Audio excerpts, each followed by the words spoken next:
कालच्या प्रवचनामध्ये मी मनाच्या दोन बाजू आपल्याला सांगितल्या, विकारात्मक बाजू आणि विचारात्मक बाजू. मनाची बाजू समजून सांगत असताना विचारात्मक मनाचा विचार आपण करत होतो, ज्याला आपण अंतस्फूर्ती हे एक नाव दिलं होतं. बऱ्याच लोकांना अंतस्फूर्ती कळालेली नाही. देहाच्या पलीकडे काही सूक्ष्म तत्व आहे, जे देहाहून निराळं आहे. हे ज्याच्या योगानं आपल्याला कळू शकल असं काही साधन आपल्याजवळ आहे किंवा नाही हे आपण पाहू. मी या प्रश्नाला माझं उत्तर होय म्हणून देतो. आपल्याला ती अंतस्फूर्ती कळली नाही तरी मला वाटतं आपल्याजवळ असं एक साधन आहे की त्याच्या योगाने देहाहून रहित काहीतरी सूक्ष्म तत्व आहे असं आपल्याला कळू शकेल. त्या तत्वाच्या दृष्टीने आपण आज विचार करू. प्रत्येक मनुष्याचा असा एक अनुभव आहे आणि तो कबूलही करेल की मनुष्याचं मन कितीही गोंधळात घोटाळ्यात पडलेलं जरी असलं तरी शरीरावर व्याधीचा किंवा संकटाचा कितीही पगडा बसला असो, कितीही संकटात तो मनुष्य असला तरी त्याची जी काही इच्छा असेल ती पूर्ण व्हावी असं त्याला नेहमी वाटत असतं. म्हणजे प्रत्येकाला आपली इच्छा पूर्ण झाली पाहिजे असं वाटतं. आणखी ती इच्छा सुखाच्या योगानेच पूर्ण झाली पाहिजे असंही वाटतं. मुंगीपासून ब्रह्मदेवापर्यंत जरी आपण शोध घेतला तरी दुःखाची इच्छा करणारा कोणीच आढळतो असं नाही. ही सगळ्यांना गोष्ट संमत आहे. असा मनुष्य मिळणार नाही की आम्हाला सुखाची इच्छा नाही. परंतु ही गोष्ट समजून घेतली पाहिजे की सुखाची इच्छा करण्याविषयी मात्र लोकांच्या निरनिराळ्या ज्या समजुती आहेत त्या समजून घ्या. पुष्कळ लोकांना असं वाटतं की आपल्या ज्या काही इच्छा आहेत त्या सर्व जगापासून निघाल्या आहेत आणि त्या जगातच पूर्ण होतील. म्हणजे ह्या जड जगापासून ह्या सगळ्या इच्छा उत्पन्न झाल्या आहेत आणि ह्या जड जगातच त्या पूर्ण झाल्या पाहिजेत आणि त्या पूर्ण होतीलही असं एक वर्ग मानणारा आपल्याकडे पाहायला मिळतो. दुसरे एक वर्ग असा आहे आपल्याकडे की कोणतीही इच्छा करून तरी काय अर्थ आहे, हे सगळं जगच मुळी दुःखमय आणि याच्यात इच्छा पूर्ण करून घेण्यात काही अर्थ नाही. आहे त्या स्थितीत कसं तरी पोट भरावं, राहावं, एक वेळ देहयात्रा आटपून निघून जावं. आता या दोन मतांपैकी पहिल्या मताचे लोक बहुतेक जे आहेत ते उत्क्रांतवादी असतात. ते म्हणतात की जगापासूनच ह्या आपल्या सर्व इच्छा उत्पन्न होतात व ह्या जगातच त्या पूर्ण होतात. हे उत्क्रांतवादी यांचं मत आहे.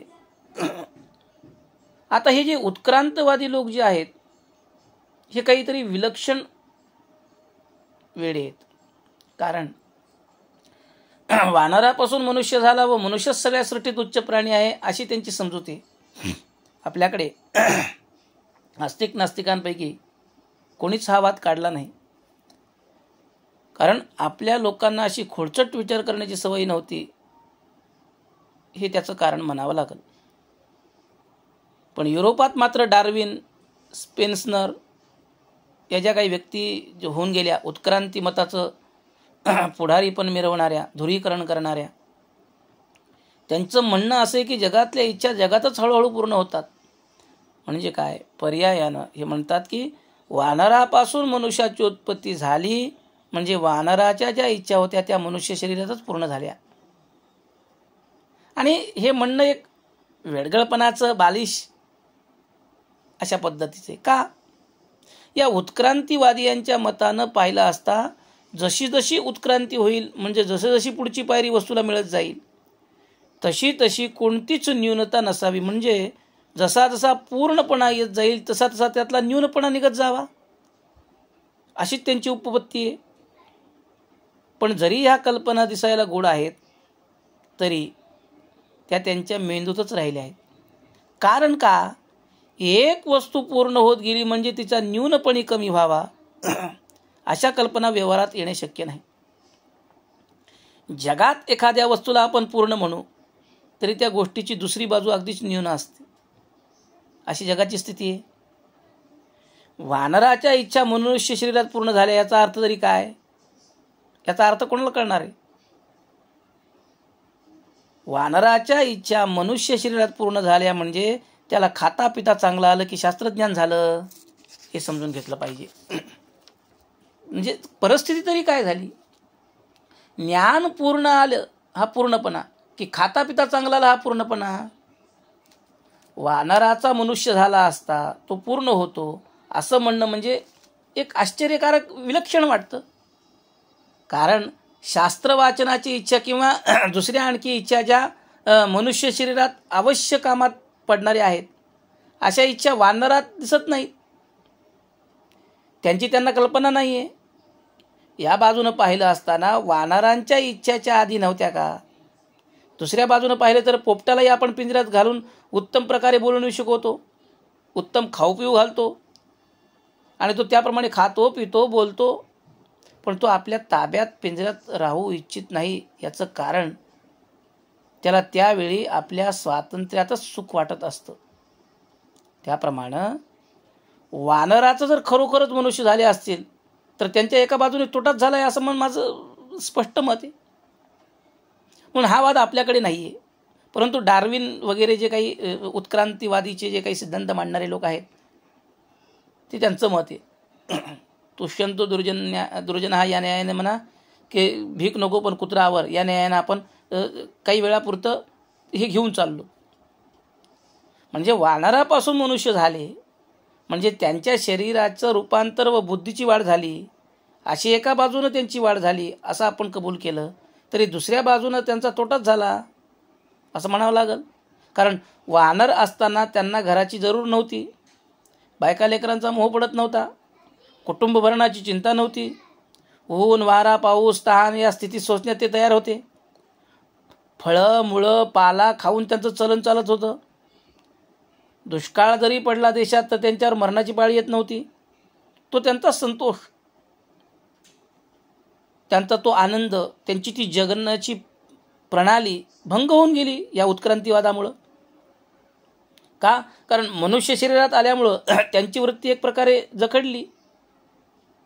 आणि हे माझं बोलणं अतिशयोक्ती होणार नाही. सारांश सांगायचा झाला मला काय सांगायचं आहे की या जगापासूनच आपल्या इच्छा उत्पन्न होतात व जगातच त्या पूर्ण होतील हे म्हणणं बालिशपणाचे असा एक निष्कर्ष. आणि याप्रमाणे एक मताचा आपण निकाल लावला. आपण आता याच्या पुढे जर गेलो त्यांचे विचार तसेच राहणार. म्हणून आता त्यांचा हे जे म्हणणं आहे या उत्क्रांतीवाद्यांचं ते आपण सोडून देऊ. आपण दुसरा एक विचार मांडला होता. दुसरे लोक काय म्हणत होते? हे दुःखमय जग आहे. आपल्याकडे बौद्ध धर्मात सर्वम दुःखम दुःखम असं म्हणणारे काही लोक आहेत. त्यांचा एक सिद्धांत त्यांनी सांगितला की सर्व जगात दुःखमय आहे. याच्यात काही अर्थ नाही. तुम्ही पाश्चात्य देशाची संस्कृती जर अभ्यासली असेल तर युरोपमध्ये एक पंत होऊन गेला शोपेनहार नावाचा, तो याच मताचा होता.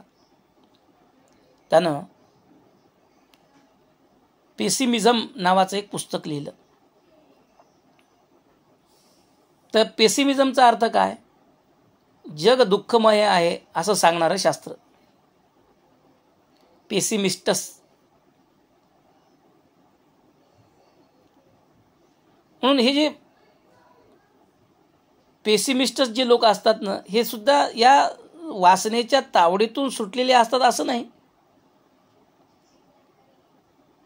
कारण यांना सुद्धा आपण मरू व सुखात जाऊ अशी इच्छा खात्रीनं असते. दुःखमय जगात असं आहे ते म्हणतात म्हणून ते दुःख यांना पाहिजे आहे अशी त्यांची इच्छा नसते, हे लक्षात घ्या. तर हे दुःखमय जगत सुटावं ही त्याची इच्छा असते. याचा एका अर्थाने सुखाचीच इच्छा. म्हणून जगदुःखवादी लोकांमध्ये किंचित उदात्त विचारांचं जे काही लोक आहेत, त्यांना थोडा संतोष असतो की, आणि तो अशा प्रकारचा असतो की सगळंच दुःखमय आहे, तर मग आपल्याला तरी काय करायचं आहे, कसं तरी आहे झालं, असं त्याचं मत असतं.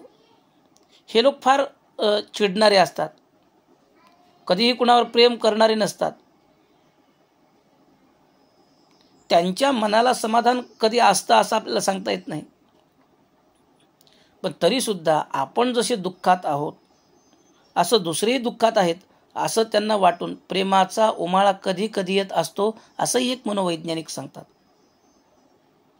परंतु आपण दुःखात असलो तरी दुःख दूर करण्याचं साधन आपल्याजवळ काही नाही असं त्यांना वाटून तो प्रेम जगाच्या जागीच विसरून जातो. लक्षात घ्या. कारण का, त्यांची समजूतच अशी आहे की जगतच दुःखमय. मग दुःख निवारण करावं तरी कोणी? ह्या लोकांत देखील विलक्षण बालिश प्रकार असे आहेत. काय सांगावं, युरोपामध्ये एक मनुष्य होता, असा म्हणतात की तो जगत दुःखमय समजत आहे. त्यानं शेवटी एक हौद बांधला आणि त्याच्यात प्राण दिला. सारांश काय, दोन्ही प्रकारच्या लोकांचं म्हणणं असं बालिश प्रकारचं असतं, तरी पण इच्छा पूर्ण व्हावी अशी सगळ्यांनाच आशा असते. ती त्यांची आशा कमी मात्र कधी होताना दिसत नाही. पण यावरून आपल्याला निष्कर्ष काय काढता येईल, सिद्धांत काय काढता येईल? जर ही इच्छा आपण देहाबरोबरच घेऊन आलो असतो, शरीराबरोबरच ही इच्छा उत्पन्न झाली असती, तर शरीरापुरतीच तिची धाव राहिली असती, शरीराबाहेर तिची धाव गेली नसती. परंतु एखाद्याला दुःख झालं तर आपल्याला सहज रडू येतं, हे आपण पाहिलेलं आहे. शरीरापुरतं ज्ञान नसून आपल्याप्रमाणे दुसराही असावा असं त्या ज्ञानाच्या इच्छेला असतं. पण ज्यांनी आपल्या इच्छेचं पृथक्करण करून पाहिलं असेल किंवा नसेल, त्या सर्वांना देखील माझ्या म्हणण्याची ही साक्ष पटण्यासारखी आहे. ह्या ज्या आपल्या बालिश शरीराला चिकटून राहणाऱ्या दुष्ट अशा ज्या इच्छा आहेत, त्यात कमी जास्त प्रमाणात सर्वांना साधारण एक इच्छा असते, ती ही की आपण जर सुखात असलो आणि दुसरा दुःखात असला तरी दुसरा दुःखात असावा असं वाटत नाही. आपण सुखात असलो तर दुसरा आपल्या बरोबरीचा असू नये असं पुष्कळ बालिशांना, मूर्ख लोकांना वाटतं. तरी दुसरा सर्वस्वी दुःखात असावा असं कोणाला वाटत नाही. परंतु इथं थोडा असा विचारानं जर आपण पाहिलं की आपली इच्छा दुसरे दुःखात असावेत असं सांगते का? कितीही दुष्ट मनुष्य असू द्या, त्याला कोणा ना कोणाची तरी किंचित दया येईलच. आपल्या पुराणामध्ये अशा किती कथा आहेत. कोणी एक असा व्याध होता म्हणे, तो माणसांना मारायचा रोज, गुंड. आणि एक दिवस प्रसंग असा झाला की अतिशय उन्हाळ्यामध्ये एक रस्त्यानं माणूस जात होता, तपस्वी होता, साधू होता, तहान लागली होती त्याला. व्याधाचं रोजचंच कार्य होतं ते मारायचं. लोक त्याने त्या साधूला पाहिलं, त्याच्याकडचं ते जे काही होतं ते हिरावून घेतलं. परंतु तो तहानलेला हे त्याला जेव्हा त्या व्याधाला कळालं, त्या व्याधानं त्याला मारलं नाही आणि बोटानं तळ दाखवलं. त्या साधूनं ते पाणी पिलं, व्याध्याला पुण्य मिळालं. एक अशी काही महात्म्यात कथा आपल्याला पाहायला मिळते.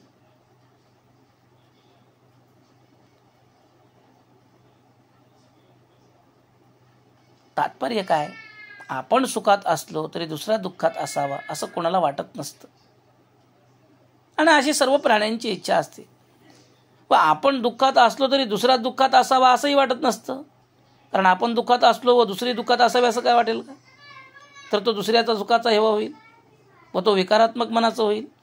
विचारात्मक मनानं असं होत नाही, म्हणून आपण दुःखात असलो तर दुसराही दुःखात असावा असं वाटत नाही. हे प्राथमिक अंदाज.